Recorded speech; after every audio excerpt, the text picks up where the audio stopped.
Welcome to the Jill on Money Show. It is Tuesday, March 29th, and we are here answering your financial questions and along the way providing some unconventional and hopefully some entertaining insights on your money and on your life. I am Jill Schlesinger, CBS News business analyst, a certified financial planner. I am joined by Mark Talercio, also a certified financial planner and executive producer of the program. I talk to him behind your backs, but usually the person on the line can hear me and Mark talk. And if you really want to hear Mark more, then go to our other podcast. It's called Eye on Money, and Mark is the co-host of that podcast, which is really fun. Mark, thank God I did that crazy Peloton class because I got energy today. We're recording this at 2:35 in the afternoon, a time usually when I do not want to talk to anybody. Right, Mark? I'm very morning focused. We never, ever, ever record at this time. And we are doing it because I have so much vacation that I'm hoping to take. And Mark and I are trying to jam in lots of extra sessions so that we can give you all the content you need. Although I did say to Mark recently, well, what happens if I drop dead? What are you going to do about the show then? I guess you're going to have to host it. And then I think did you get that life insurance policy on my life, Mark? You should get some key person insurance on my life. We should probably do that, but I'm so old, it'll be expensive now. Okay. If you've got a financial question, go to jillonmoney.com, click the contact us button. Tell us what's on your mind. Do tell us if you'd be willing to come on the air. That's what Robert did. He's on the line from Florida. Hello, Robert. How are you? And what can we do for you today? Good afternoon. I'm doing great. And thank you very much for taking the time. Sure. I think I've fallen to the category of your listeners that's looking for a sort of a checkup of sorts for kind of how we've laid things out so far with our retirement planning and get a sanity check if we're going the right direction. Okay, I love a sanity check. Let's hear what's going on so far. First of all, how old are you, Robert? I'm 38. Are you single, partnered? Married and one child who's 7. And how old is your spouse? Same age. Do you both work? No, I'm currently the only one who's employed. I'm in the military and have been so pretty much my whole working career. And so that's sort of influenced a lot of the things we've done from a retirement planning perspective and also kind of the vehicles we've used to save so far. So in the military right now, how much do you earn? I would say on my W-2, it's, I want to say probably like 110, 115-ish, that range for this past year. And are you using the military savings for retirement? I'm currently enrolled in the TSP. Based on when I entered service, I don't get any match. So I'm on the old legacy retirement system, which is fine. But since I've been in, I've elected to put away money in the TSP in addition to the regular Roth IRA and the spousal IRAs as well. Got it. Okay. So how much are you putting right now into the TSP? If I had to ballpark it, I would say about $12K a year at the Roth option. And you also are doing $6,000 each for a Roth IRA for you and your wife? Right. So the whole time we've been saving, we've always prioritized the regular Roth IRAs first and then TSP. But as I've gotten more senior, moved up the ladder a little bit, we've increased the Roth, the TSP as we went along. Awesome. How much money's in the TSP right now? About 115 total on my TSP side of things. Maybe 30 to 40 of that is in the Roth side. I started off on the traditional since that was what was offered when I entered service and then switched over to it a few years ago. Okay. And what about your 2 Roth IRAs? So I'd say in each Roth IRA, we're at about 160 to 165 each. That's great. Any money saved for the kiddo at this point or in any brokerage accounts? So we keep about, I have an after-tax account that was just kind of passed down from years ago. So I only have about $6K in that and just in VTI to keep it simple. Yep.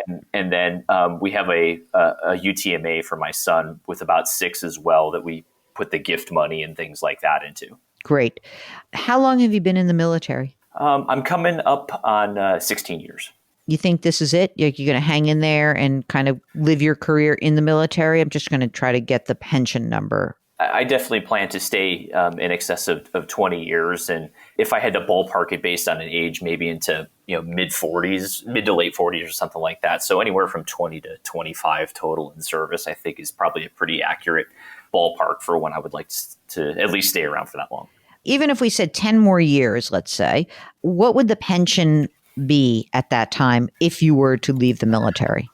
I think using some of the calculators, I bet you it would probably be in the ballpark of 85 a year or so. The low end of 20, getting out at 20 would be probably just under 50K, and in the middle of that around 60 or so based on rank and time and service and things like that. That's amazing. I mean, how much do you spend? You're good savers. You've got 24, 20, well, you're putting a lot of money away. So how much do you think you need in terms of income for retirement? We take the savings component off of it. I would say 100 a year generally. I mean, I think that's probably be more than enough, and assuming I have don't have to owe on a mortgage or anything like that. At that point in the future, that would help out a lot with that. But, I'm fortunate where I don't have the exact plans for what I want to do with all that money in the future, but it would be nice to have the flexibility. Yeah. I mean, it's funny, like we've been talking to a lot of people who are not sure what their next step is, but it's sort of a similar timeline. I mean, I think obviously with a pension, it makes your whole planning part a lot easier, right? You're saving money and you have the pension. I'm sure that the pension is essentially going to cover at least half and maybe more of your expenses and your needs going forward, in which case then, you can go back to work and do something different, or your wife may want to do something at that point. Who knows? But, you'll have a lot of options. Do you own a home, or are you in military housing? What's the deal? So I've got a mortgage on my home, and it's the only other debt I have is just the normal, one car payment situation. So okay, everything's manageable. Tell me about the house. How much is it worth? It's hard to say with the current market. I would say probably around 430 on the current market. Okay. And I owe probably 280. What's the rate on the mortgage? 2%? Yes, ma'am. Dude, come on. You're never moving. I'm not planning on doing anything. You're stuck in that house forever. How much is the, you said a car loan. How much is the interest on that car loan? Just under 3%. All right. Do you guys have any just sort of a general emergency reserve? I know we talked about the brokerage and the UTMA account. Is there an emergency fund, a savings account, little safety net there? Yes, we've got as high interest as we can get in the current environment for savings accounts, and I would say generally about 6 months of expenses is what we've got. Perfect. Now you've done all the hard work. Tell me what I can do for you. What is it that you think is what's bothering you, or what is concerning to you, or is there anything in particular you want us to weigh in on? Because I'll tell you what, you look like you're in great shape. Well, I appreciate that. I think what I'm trying to think about is where the next dollar should go, if that makes sense. If going hard at the Roth TSP makes sense, or if I should parse that a little bit with the traditional. I've always erred on the side of using the Roth vehicle, because looking at the tax brackets, I think I'm not going to get myself to the lower tax bracket by switching to TSP. And I think all things considered, with the child credits and the married deductions, that the tax bracket I'm in right now is pretty good. And so I thought Roth was a good option. I totally agree. All Roth all the time, for sure. I mean, look, it kind of depends on like where you think this is going. If you said to me, you know what, I'm only going to work for 10 more years. That's it, in the military. And you want to build up a little cushion for the time before you get to 59 and a half, then that would argue for the next dollars to go into the brokerage account, right? Because you'd want to beef that up. But I'm not sure, look, it kind of like if you want to split the difference, especially if you are going to step out of the military before 59 and a half, I think it would make sense to have a little money that's already been taxed that's accessible to you. So I think that would be the part of this. Is there any help from the military for the 7-year-old's college? Right. So I did, thankfully I did the paperwork and all the transfer requirements years ago. I've actually moved all that into my son's name. So that's kind of my primary plan for. How much is in there? So it's not necessarily a dollar amount. It just depends on what state you're in, and the GI Bill covers the state school and the rates based on where you live. So you don't really have to. So forget about the UTMA account. No? Like I wouldn't put any money in there. I'd put all of my money in the brokerage account. Right. And that I appreciate you bringing that up. I'm definitely not someone who wants to, I think, stop working and be completely done at mid to late 40s.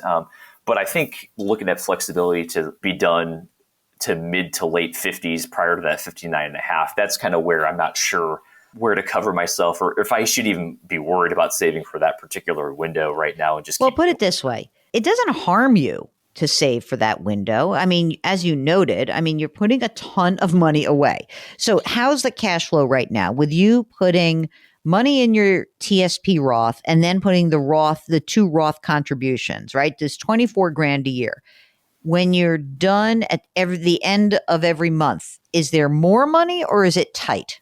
I would say that's kind of the money we have allocated for saving for the future right now. And then the rest goes to normal, paying for the kids' activities type of stuff. Yes. We're going to limit. No activities for you. Daddy has to get a new job. It's not going to pay as much. Mark, how would you feel if we put a little bit less money, this instead of $24,000 a year into Roth retirement? Mark, how would you feel if he put took some of that money, $4 or $5 grand, and just put it in the brokerage account? Would that be okay? I would probably do the 12 that he's doing in his TSP. I would probably do the spousal for his wife since she's not working. And then I would take the 6 that he's doing for himself and I would probably redirect that to the brokerage. I agree. It's much more important for people who are going to be transitioning from whether it's the military or corporate life to a lower paying job to have an accessible pot of money that has already been taxed. And that's your brokerage account. So I would not put more money into the UTMA. And I agree. You can forget about, this may seem weird to you. You can ease up on your Roth IRA contributions and redirect that into your brokerage account. And you'll see how you go. Obviously, you do get increases in terms of your income. And maybe you go back to putting money into the Roth. But let's kind of see how it goes. And I would very much feel a lot better if that brokerage account had like 100 grand in it, when you're ready to start collecting your pension and change your career, then, 18,000 in there. Okay. That makes sense. And, I'm someone who likes kind of flexibility and options to go different directions. So that seems pretty pragmatic. I am pragmatic. Come on now. That is Robert from Florida. Thank you so much for joining us. And if you've got a question, I'll tell you what, Mark, we're getting a military following. I dig it. Robert, tell everybody, order everybody to subscribe to our podcast. It's good. And maybe if you don't want to order them, just ask them to go to JillOnMoney.com and they can follow us. They can subscribe to us wherever they get podcasts and also our other program, which is called Eye on Money. And if you've got anything on your mind, military or not, you know where to find us. JillOnMoney.com. Lift somebody up today. It will make that person feel better. And I know it will make you feel better. Grit, growth, grace. Thank you for listening. And we'll talk to you tomorrow.